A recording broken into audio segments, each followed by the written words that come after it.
नमस्कार।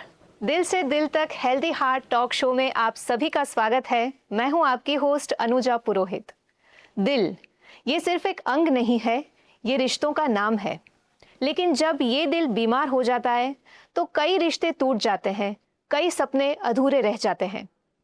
पूर्वांचल की धड़कनें आजकल थोड़ी तेज हो गई है, बल्कि ये कहना गलत नहीं होगा, थोड़ी नहीं बहुत ज्यादा तेज हो गई है।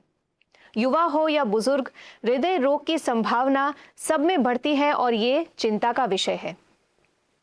आंकड़े बताते हैं कि पश्चिमी देशों के लोगों की तुलना में भारतीय लोग 10 साल पहले ही हृदय रोग का शिकार बन जाते हैं। दिल से दिल तक हेल्दी हार्ट टॉक शो भारतीयों को हृदय रोग के बारे में शिक्षित और सचेत करने की जन जागरूकता की एक पहल है, क्योंकि और भी आंकड़ों की बात करें तो भारत में हर 33 सेकंड में एक व्यक्ति की हृदय रोग से मृत्यु हो जाती है। दिल से दिल तक हेल्दी हार्ट टॉक शो एक जन जागरूकता की पहल के तौर पर भारत के सम्मानित इंडियन मेडिकल फ्रेटर्निटी के साथ मिलकर सन 2018 में शुरू किया गया था। दिल से दिल तक हेल्दी हार्ट टॉक शो को लाखों भारतीयों ने सराहा। हजारों भारतीय इसके साथ जुड़े और इसी के चलते हर रविवार की दोपहर टीवी पर दिल से दिल तक हेल्दी हार्ट टॉक शो के माध्यम से भारत के सम्मानित हृदय रोग विशेषज्ञ एक ही मंच पर आकर भारतीयों को हृदय रोग के लक्षण, उसके उपचार और एक हार्ट हेल्दी लाइफस्टाइल जीने के तरीकों के बारे में शिक्षित करेंगे।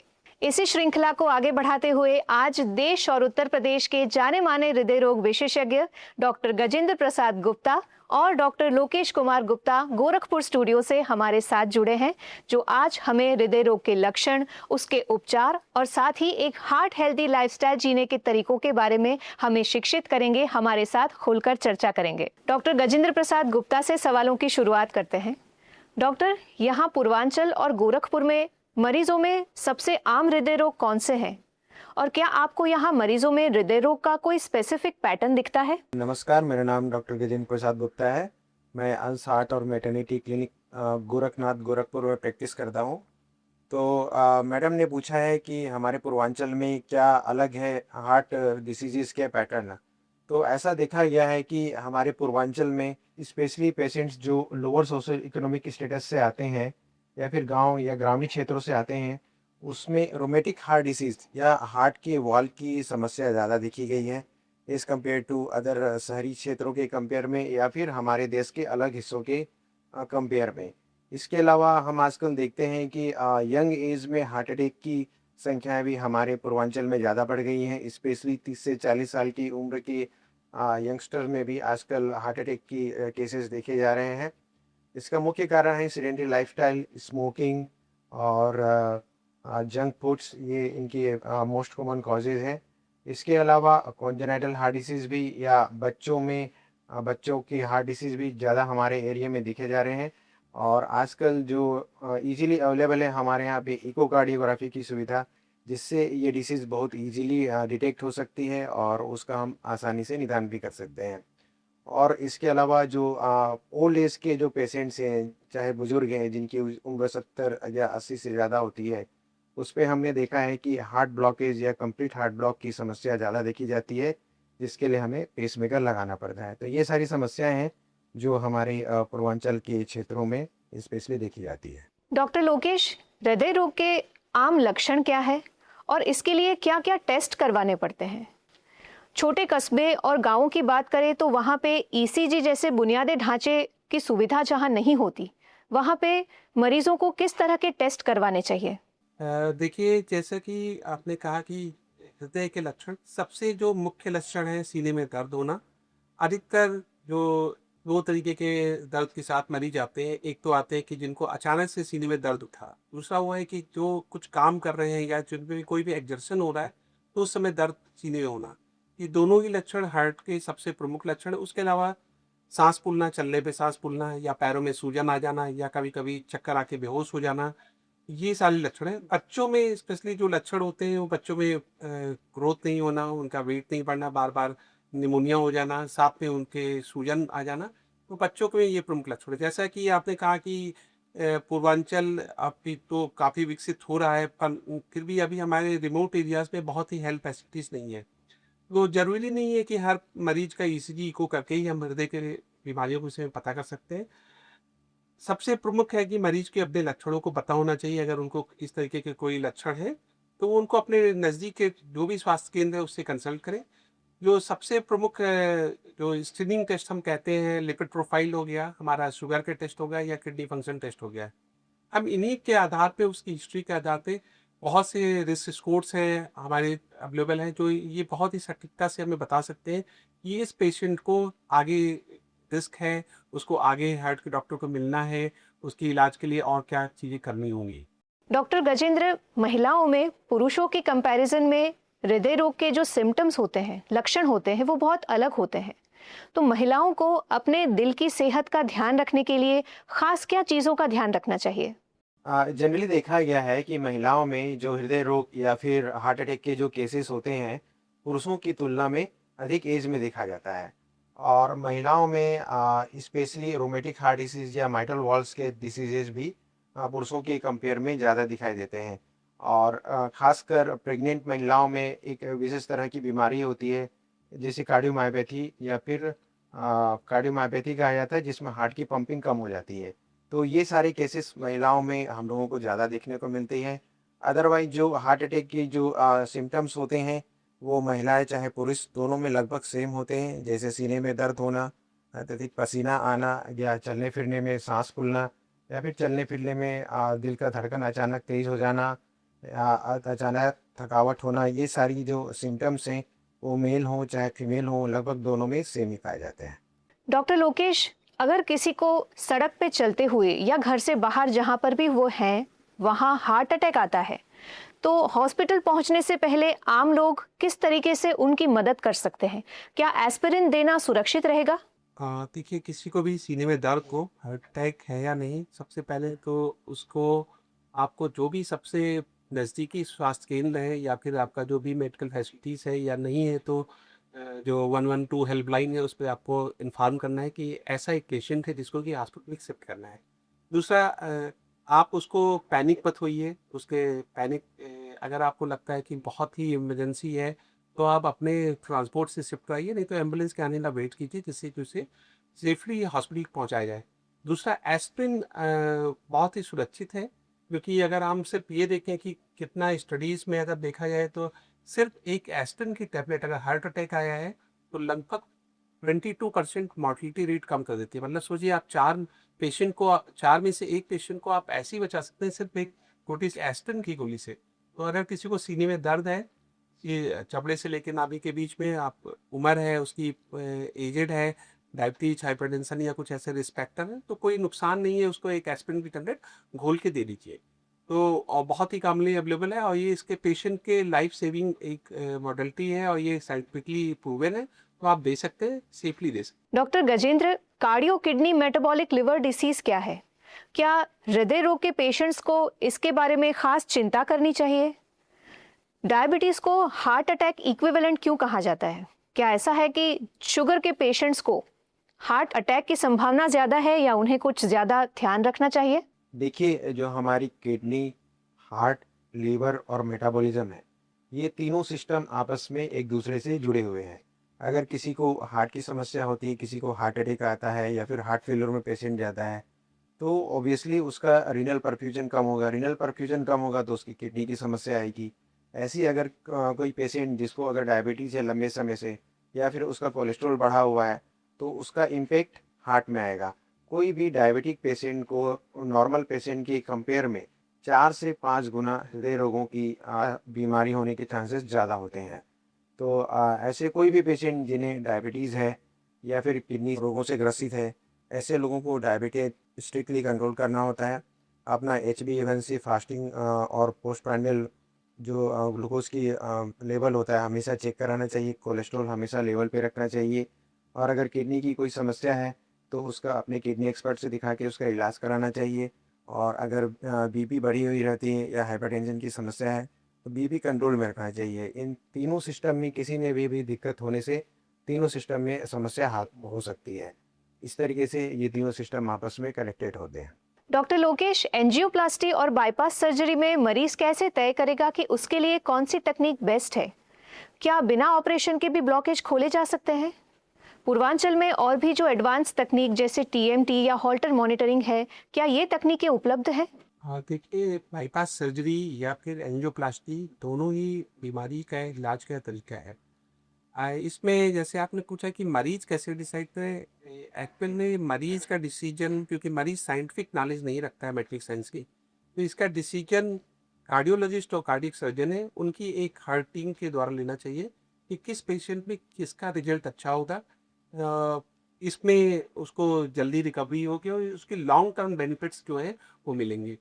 बहुत से पेशेंट्स को मैं कार्डियोलॉजिस्ट हूँ, मैं एंजियोप्लास्टी मैं खुद करता हूँ। बाकी जो कार्डियक सर्जन है वो ओपन सर्जरी या फिर आजकल बहुत सी न्यू टेक्निक्स आ गई है, मिनरल इन्वेजिव कार्डियक सर्जरीज भी होती हैं, उसके अलावा बाईपास सर्जरी करते हैं। तो ऐसा नहीं है कि हर पेशेंट पे एंजियोप्लास्टी या बाईपास ही ऑप्शन है। बहुत से पेशेंट मेडिकल मैनेजमेंट पे ही रहते हैं। अगर जिसको ज़रूरत है रिवैस्कुलाइजेशन की, वो डॉक्टर ही डिसाइड करेगा क्या है।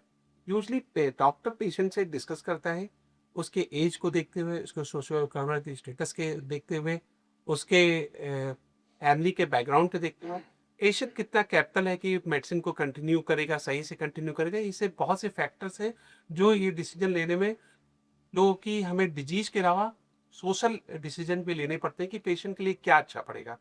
तो ये बेहतर है कि हम पेशेंट अपने डॉक्टर से डिस्कस करें कि कौन सी मॉडलिटी उसके ट्रीटमेंट के लिए बेहतर होगी। बाकी जैसे आपने कहा कि और क्या मॉडलिटीज होती हैं, यूजली देखिए मेडिकल मैनेजमेंट इसका एक सबसे बड़ा पार्ट है, क्योंकि आप डिजीज को नहीं रोकेंगे तो चाहे आप एंजियोप्लास्टी हुआ हो चाहे बाईपास हुआ हो, ये डिजीज फिर से रिकर करेगी। तो आपको मेडिकल मैनेजमेंट पे बहुत ध्यान देना होता है, पेशेंट के जो भी कोमॉर्बिड कंडीशंस है उसको कंट्रोल करना होगा। बाकी आपने पूछा जैसे पूर्वांचल में क्या सुविधाएं उपलब्ध है, आज के समय में ये कहूँगा कि आज के समय में गोरखपुर में वो सारी सुविधाएं उपलब्ध हैं जो पहले कभी दिल्ली या मेट्रोज में ही अवेलेबल थी। आज के समय में सब कुछ अवेलेबल है, TMT, halter, angiography, angioplasty, bypass surgery, सभी तरह प्रकार की सुविधाएं इस समय हमारे गोरखपुर पूर्वांचल में उपलब्ध है। डॉक्टर गजेंद्र, दिल की बीमारी को रोकना ज्यादा जरूरी है या उसका इलाज? प्रिवेंटिव कार्डियोलॉजी आम इंसानों के लिए कैसे काम करती है? देखिए, अगर अगर किसी को दिल की बीमारी होती है तो उसका इलाज बहुत ज़रूरी है। अगर किसी पेशेंट को हार्ट अटैक आता है तो हमको एकदम समय पे उसका इलाज कराना, समय पे एंजियोग्राफी, एंजियोप्लास्टी करना बहुत ज़रूरी है। बट उससे ज़्यादा इम्पोर्टेंट होता है प्रिवेंशन, बीमारी को आने से बचाना। अगर किसी की फैमिली हिस्ट्री है, अगर फैमिली हिस्ट्री है उसको, फैमिली हिस्ट्री में किसी को हार्ट अटैक आया है, डायबिटीज़ है, हाइपरटेंशन है, तो ऐसे पेशेंट ज़्यादा रिस्क पे होते हैं। तो इनको हमेशा अपनी शुगर जांच करानी चाहिए, बीपी कंट्रोल में रखना चाहिए, या फिर कोलेस्ट्रॉल है उसकी रेगुलर जांच करा के उसे कंट्रोल में रखना चाहिए। डाइटरी हैबिट सुधारनी चाहिए, स्मोकिंग है तो उसे अवॉइड करना चाहिए, और एक बैलेंस डाइट लेना चाहिए। रेगुलर एक्सरसाइज करना चाहिए। रेगुलर एक्सरसाइज का मतलब at least 150 minutes in a week हमें कम से कम एक्सरसाइज करना चाहिए, जिससे हम बीमारी को आने से रोक सकते हैं। So always prevention is better than cure. Doctor Lokesh, हृदय रोग की तकलीफ सिर्फ मरीज को ही नहीं बल्कि पूरे परिवार को अफेक्ट करती है।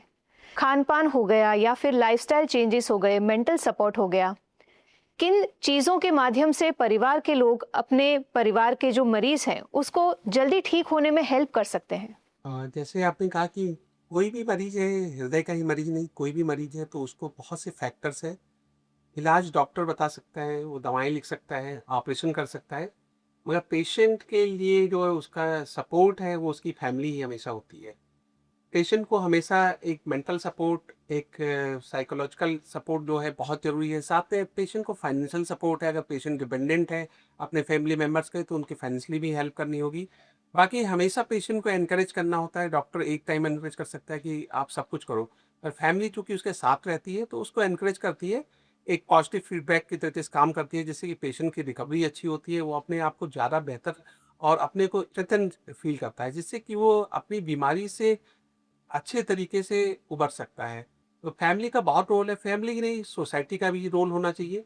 हमें किसी भी बीमारी के लिए ये नहीं कहना चाहिए कि अगर मान लीजिए बहुत टर्मिनली इल भी है, तो हमें ये नहीं कहना चाहिए कि अब कुछ नहीं हो सकता या कुछ भी ऑप्शन नहीं है। जो अवेलेबल ऑप्शंस हैं उसके जो फाइनेंशियल उसमें आते हैं, वो सारे ऑप्शन उसकी फैमिली से डिस्कस करना है, उसको बताना है, जिससे कि फैमिली उसको पॉजिटिव उसमें एनकरेज करे। जैसे बहुत से पेशेंट होते हैं ओल्ड एज हो गए, अब उनको कोई सर्जरी बताई गई हार्ट की सर्जरी, तो पहले वो उनके फैमिली मेंबर्स को कई बार कहने लगते हैं कि अब इतना उम्र हो गया कैसे सर्जरी कराएं। कई बार पेशेंट भी अपने आप को कहता है कि मैं बहुत एजेड हो गया, अब मुझे नहीं कराना है। तो इस मामले में उसकी फैमिली ही है जो सबसे ज़्यादा सपोर्ट करती है कि आपको सही इलाज लीजिए, जो सलाह दी जा रही है उसको मानिए। डॉक्टर लोकेश, इसी के साथ खान-पान में बदलाव, योग और प्राणायाम को हमारी डेली लाइफ में इंक्लूड करना, इन चीज़ों की आप परिवारजनों को भी क्या सलाह देंगे? उन्हें भी अपनी ज़िंदगी में क्या-क्या चीज़ें अपनानी चाहिए? देखिए, जैसे आपने कहा कि योग, प्राणायाम या जितने भी लाइफ़स्टाइल मॉडिफ़िकेशंस हैं, जो भी हमें फिज़िकल एक्सरसाइज़ेज़ के लिए, ये किसी मरीज़ के लिए नहीं किए हैं, ये हमारी पूरे सोसाइटी के लिए है। ना तो ये ऐसा है कि इसी एज से आज 50 साल के हो गए तो स्टार्ट करना है। ये हर एज के चिल्ड्रन से लेके ओल्ड एज तक सभी के लिए है कि वो अपने लाइफ़ में जो भी मॉडिफ़िकेशन है, योग है, आपको वॉकिंग है, जो भी एरोबिक एक्सरसाइज़ेज़ है, यही नहीं है कि सिर्फ़ आप एक ही कर सकते हैं, चलना ही है। अगर मान लीजिए आप बाहर नहीं जा सकते, तो घर में ही आप ट्रेडमिल पे चल सकते हैं, स्विमिंग कर सकते हैं, डांसिंग कर सकते हैं, कोई भी एरोबिक एक्सरसाइज़ कर सकते हैं, योग कर सकते हैं। तो ये सिर्फ़ मरीज़ के लिए नहीं है, ये हमारे पूरे सोसाइटी को हेल्दी बनाने के लिए, हमारी सोसाइटी को पूरे देश को इस हार्ट की बीमारी जो बहुत ही ज़्यादा होती जा रही है, जिससे कि बहुत ही यंग डेथ हो रही है, उसको रोकने में ये मदद करती है। तो ये सिर्फ़ मरीज़ के लिए तो करना ही है, पूरे परिवार को करना है, जिससे कि सभी अगर आप मान लीजिए कि सिर्फ़ मरीज़ को ही आप एनकरेज करोगे, उसके फैमिली मेंबर नहीं कर रहे हैं, तो अगर सारा फैमिली एक साथ करेगा, तो सभी लोग एक-दूसरे को मोटिवेट करेंगे और सभी की हेल्प होगी। तो ये सभी के लिए है, जी, सिर्फ़ बिल्कुल। पेशेंट के लिए नहीं है। जी। साथ में एक तो इनएक्टिविटी जो एक बहुत ही बड़ी समस्या हो गई है, पूरे विश्व की समस्या है कि इनएक्टिविटी अपने आप में एक बीमारी है। उसके अलावा जो हमारी डेली फूड हैबिट्स है, क्योंकि हम इवॉल्व हुए थे, अगर आप देखेंगे एवोल्यूशन, तो जो हम पहले केवल प्रोटीन डाइट लेते थे, फिर हमने कल्टीवेशन शुरू किया, फिर हम इतने लेजी हो गए कि हमने कुछ करना ही बंद कर दिया, सिर्फ खाते हैं। तो हमें खाने में अपने डाइट्स को मॉडिफाई करना है, हमें डाइट को बैलेंस करना है। उसमें प्रोटीन्स भी होना है, कार्बोहाइड्रेट भी होना है, फैट भी होना है। फैट में स्पेशली आज के समय में इतना ज़्यादा हमारे पास ऐसे फैट्स अब मार्केट में हो गए हैं, जो कि बहुत ही अनहेल्दी हैं, तो आपको कोशिश करना है कि जो फैट है, उससे कंटेंट कम करना है। बहुत ही जो ज़्यादा रीयूज़्ड ऑयल्स हैं, मल्टीपल टाइम्स उसको हीट किया जा चुका है, जिसपे ट्रांस फैट बन गए, उनको नहीं यूज़ करना। बाकी हम लोग यूज़ुअली जो बहुत सैचुरेटेड फैट हैं, उसको मना करते हैं कि उसको बहुत ही कम डाइट पे लीजिए या ना ही लीजिए। अधिकतर आप वो फैट लीजिए जो मोनोसैचुरेटेड या पॉलीसैचुरेटेड फैट्स है, जिससे कि आप एक हेल्दी हार्ट को पाएँ और आपका हार्ट भी अच्छे से काम करे।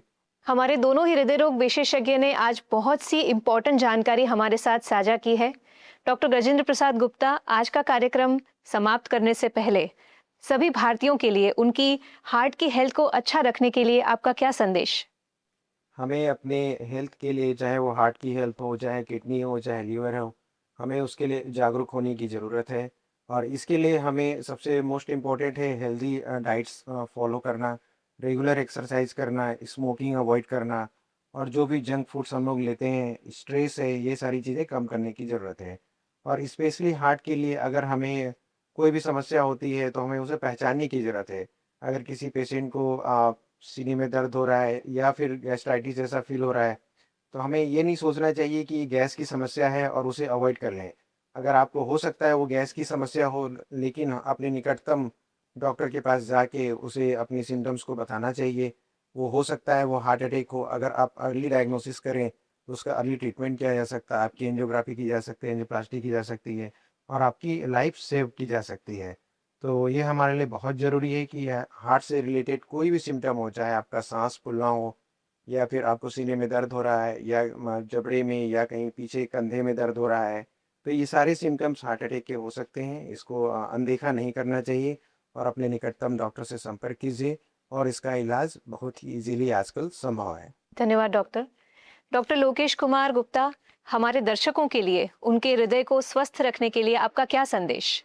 देखिए, मेरा तो यही संदेश है कि हमें इस जो बीमारी है उससे आज़ादी चाहिए, क्योंकि हम आज़ादी का अपना पर्व भी मनाने वाले हैं। तो इससे बीमारी से, जैसे डॉक्टर गजेंद्र ने कहा कि हमें अपनी लाइफ़स्टाइल चेंज करना है, फूड्स हैबिट्स बदलना है। उसके साथ में हमें और भी कम्युनिटी लेवल्स पे अवेयरनेस बढ़ानी होगी। मान लीजिए कैंसर है, कैंसर से इतना ज़्यादा भय है लोगों में कि अगर आप किसी को बोल दो कैंसर हो तो सोचेगा कि अब हम सबसे बेस्ट जगह इलाज कराएँ। मगर कोई ये नहीं मानने को तैयार होगा कि मुझे कोई हृदय संबंधी बीमारी हो सकती। मैं तो फिट हूँ, मैं तो रोज़ सुबह उठ के चलता हूँ। तो अगर आपको कोई भी ऐसे लक्षण हैं जो कि ये दर्शाते हैं कि आपको हृदय के बीमारी हो सकती है, आप ज़रूर से अपना चेकअप कराएँ, जिससे कि इस बीमारी से बचें। क्योंकि समय पे इलाज होना ही सही है, क्योंकि समय अगर बीत गया तो कुछ भी नहीं हो सकता।